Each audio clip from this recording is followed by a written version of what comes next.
This happened back in the late 90s when I was in my early 20s.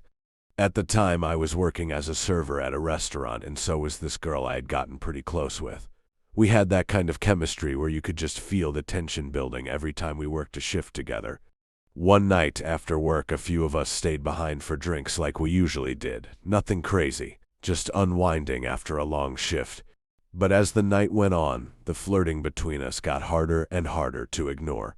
Eventually, we decided to leave together. The plan was simple: head home and call it a night.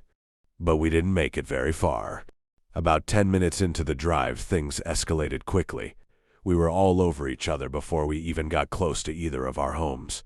So I turned down this dark, quiet, dead-end street off the main road. No houses, no traffic, just a place where no one would bother us. Or at least, that's what we thought. Somehow we ended up outside the truck. I honestly don't even remember exactly how it happened. But before long, there was a trail of clothes leading from the truck to where we were lying on the ground beside it, laughing and completely caught up in the moment. Then suddenly, the entire area lit up in flashing red and blue. For a second, we both froze. Then reality hit. Police lights. We scrambled as fast as we could and dove behind the open truck door, trying to hide ourselves the best we could. The police cruiser stopped behind us, and the officer stepped out. And instead of yelling or getting angry, you could actually hear him chuckling to himself. Then he called out from behind the truck, "Does she have ID?" Now, she did look young, so I guess he wanted to make sure she wasn't underage. But we were both in our early 20s.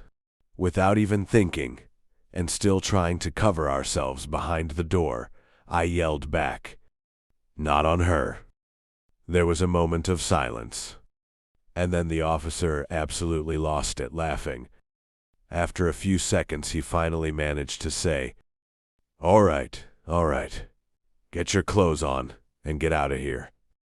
And just like that, he got back in his car and drove off.